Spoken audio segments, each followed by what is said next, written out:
Grazie. It's a pleasure to be here. Like you mentioned, I last joined this forum in 2005. Some of you may remember that year. Armed conflict was roiling Afghanistan and Iraq. Terrorists carried out horrific bombings in London, Sharm el-Sheikh, and Amman. A devastating earthquake hit Kashmir, and a hurricane thrashed New Orleans. I never imagined I'd look back on those days and think those were simpler times. And yet, today, we come together in a moment of profound uncertainty. It seems like everywhere we turn, we're met with something worse. Conflicts raging, climate changing, disruptive technologies emerging faster than even their creators can understand, economies struggling to provide opportunity for rising generations. And all of this against a backdrop of deep and divisive mistrust. Of course, trust in leaders and governments has been declining for years. But today, we are seeing something far more alarming: a loss of faith in the rules and moral standards meant to govern our world. Many of those global rules and standards were forged in response to brutal wars and bloodshed here in Europe. From the United Nations to the International Court of Justice to the UN Declaration of Human Rights, the world came together to establish norms for a future better than its past, a future based on the values of the UN Charter: peace, justice, and human rights. This global system remains a work in progress, but for people to trust in the enterprise, they need to believe in its integrity. And right now, for much of the global public, that integrity is in shreds. Looking at Israel's war in Gaza, they see a glaring double standard, or worse yet, a seeming abdication of any standards at all. The events of the past year are known to us all. On October 7th, Israel was attacked by Hamas, a violent escalation that shocked the world. 1,200 people were killed, more than 250 taken hostage. As the international community has affirmed, Israelis, like all peoples, have the right to live in peace and security. Since that time, Israel has responded by taking its blockade of Gaza to new inhumane levels and pummeling it with devastating force. The Gaza Strip, an area barely a third the size of Rome, has been hit with an estimated 70,000 bombs. That's more than all the bombs dropped on London, Hamburg, and Dresden throughout all of World War II. Over 40,000 Palestinians have been killed, the majority women and children. Nearly 100,000 more have been injured. This war has produced the largest cohort of child amputees in history. Doctors describe the horror of amputating on children too young to walk. According to Save the Children, over 20,000 children are estimated to be lost, detained, buried under the rubble, or in mass graves. Israel has put almost 90% of the Gaza Strip under evacuation orders, while repeatedly targeting areas it had declared to be safe. Nearly the entire population has been displaced at least once. Almost the entire population is facing acute food insecurity. Israel restricts and obstructs access to humanitarian aid while Palestinian children starve. It has been nearly 8 months since the International Court of Justice, the world's highest court, determined it was plausible that Israel is committing genocide in Gaza. And it has been 10 days since Israel launched a wide-scale military assault on the West Bank, inflicting further destruction and displacement on Palestinians living far from the Gaza Strip. For decades, beginning before last October, Palestinians have been subjected to a crushing criminal occupation. Palestinians too have the right to live in security and peace. And yet, here we are, still. Unimaginable civilian suffering is being normalized every day. But I ask you, try to imagine what it must be like to not be gathering here beside beautiful Lake Como, but to be a parent in Gaza. You've lost your home. And I don't just mean your house, but the photo albums, the well-worn armchair, your child's favorite blanket and first toy, everything that is familiar and comforting to you. You've moved your family again and again, so many times you've lost count. And yet, nowhere is safe. You've buried a child, another has lost a leg and half their weight. Your whole family is starving. You look toward the future and see a bleak horizon. No hospitals, no schools, not a single university still standing. Almost every neighborhood is wreckage and rubble and ruin. You spend your days waiting for meager food rations, for a ceasefire that never comes, for your turn to die.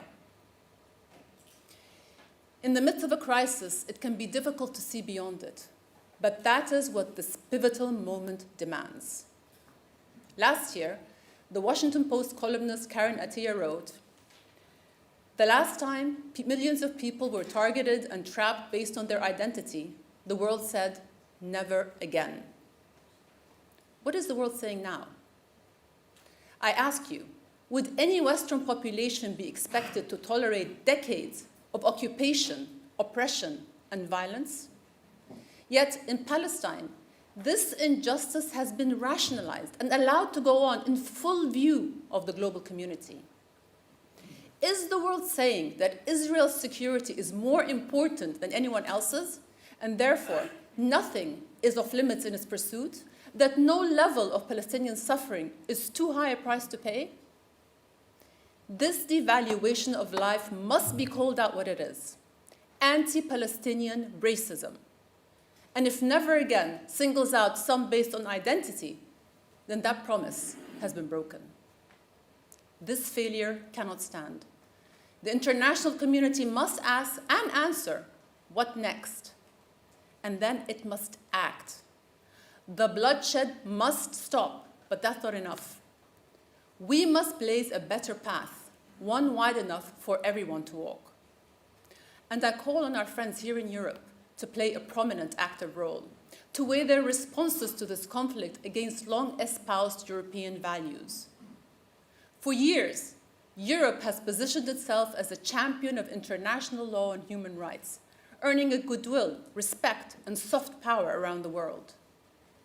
Yet, what is the global South supposed to think when they see the West stand up for the people of Ukraine while leaving innocent civilians in Gaza to unprecedented collective punishment? What are they to think when global leaders express outrage at airstrikes on foreign humanitarian workers, but not on the desperate Palestinians those same aid workers are trying to support? What are they to think when the ICJ's advisory opinion that Israel's occupation is illegal is ignored by some and dismissed by others, even as Gaza's displaced children are being bombed in tents or killed by Israeli bullets to the head? What conclusions are people to draw about who matters, who doesn't, and why? More than hypocritical, the double standard is dehumanizing. It is cruel. And if it isn't racist, I don't know what is. It sends the message that many powerful nations see some people as less than. And it suggests that the global community is sanctioning a world, to borrow the words of ICC Chief Prosecutor Karim Khan, of grab what you can, do what you want, take what you will. Coming to you from the Middle East, I can tell you this is the world many in my region see today. And that is a very dangerous world. Because when international humanitarian law is applied selectively, when UN resolutions are discounted, when international courts are bullied and belittled, we have entered a new era of global disorder in which none of us are truly safe. Will the global community course correct or continue to edge toward chaos? What next? The people of the world deserve a global system they can trust, free of prejudice, moral loopholes, and deadly blind spots. And trust in that system has become intrinsically tied to the fate of the Palestinian people. That's why rejecting double standards, demanding accountability, and finding a common path to peace are necessary to create the future Palestinians Israelis and all of us deserve. This is no simple task. After all, failed peace talks have been a recurrent feature of this conflict, and the lasting resolution has never felt farther away. But we cannot resign ourselves to an intolerable reality. If we are to forge a just, sustainable peace that honors both people's rights and aspirations, we need to start from a shared foundation, one that rests on a number of basic principles we can all agree on and adhere to. Our vantage points may vary, so let us begin with the common ground. 5 indisputable principles that should underpin all genuine enterprises for peace. First, international law must prevail without exception. It's human nature to let emotions color our judgment, but the law is reason without passion, and its application is guided by evidence, not emotion. And I'll be honest, I'm not neutral. I'd guess none of us truly are, no matter how hard we try. That's why we need the law. We will never resolve the Palestinian-Israeli conflict, which inflames passions across generations and borders, unless we anchor the effort in a bedrock of impartiality. And while compromise is key to any peace process, international law must set the floor. That means enforcing legally binding UN security resolutions and respecting the opinions and rulings of international courts, even when they're politically inconvenient. Second, autonomy, dignity, and human rights are universal and unconditional. The right to self-determination, to equality, to freedom from persecution and discriminations, these are human rights. They do not need to be earned, and they are non-negotiable, irrespective of how much global influence, political leverage, or military power one side might have. Peace cannot be created by strong-arming a weaker party into unequal terms.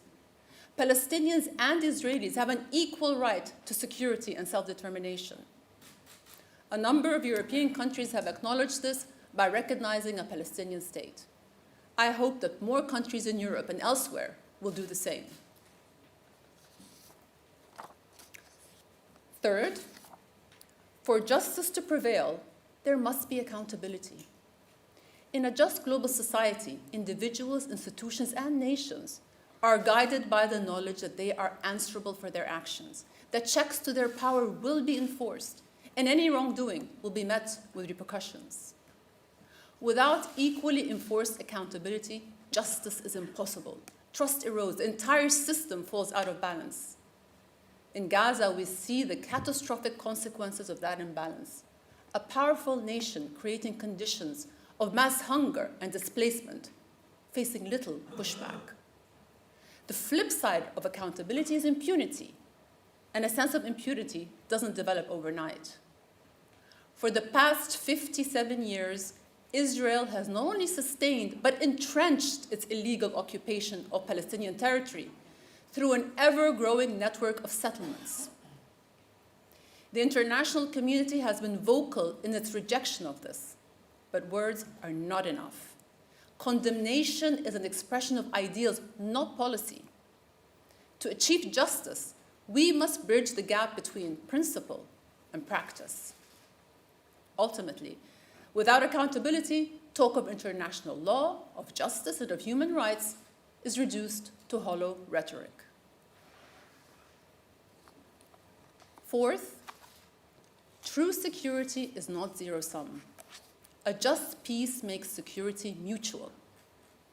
The late Shimon Peres was a longtime participant in this forum. Listen to what he had to say in a speech a decade ago. Israel will not have permanent security without peace. Israel will be giving up its future if it sees the status quo as its desire. End quote.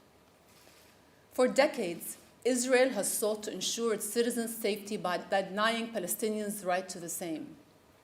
But that route is unsustainable. It has brutalized Palestinians and failed to keep Israelis safe. Neither side's insecurity serves the other. It only perpetuates the problem, an endless cycle of repression, resentment, and retaliation. Only a just peace can break that cycle. My fifth point is a simple one. Voices on the very extreme must be blocked from the conversation. The future cannot be held hostage to those who advocate for mass starvation, extermination, and expulsion, who applaud collective punishment, who defend the indefensible. They must be called out and shut down. Because incitement against an entire population is not an exercise of free speech. It is a vile breach of decent human conduct. For my part, I have no illusion that restoring hope for peace will be easy. The points of contention are many, but surely these are 5 principles we all know to be true. That upholding the law is a must, not a maybe. That human rights are not open to negotiation. That without accountability, injustice is not only sustained, it is normalized. That peace, real, lasting, life-affirming peace, is key to security. And that extreme voices cannot be allowed to dictate the conversation. We cannot go back to the days before this war. As we ask, what next? The answer cannot be more of the same. Europe can help promote a better way forward, one in which our international system yields fairness, not favoritism, where mutable ideas outweigh short-term interests, and where all stakeholders are more concerned with the human cost of war than the political cost of peace. Imagine reaping the benefits of that future. Imagine being a parent in that Palestine, in that Israel. No empty stomachs or empty seats at the table. No crippling sense of uncertainty. No reason for animosity between two peoples living side by side in the holy light of peace. In the words of Palestinian-American poet Naomi Shahid Nye, it's late, but everything comes next. Thank you all very much.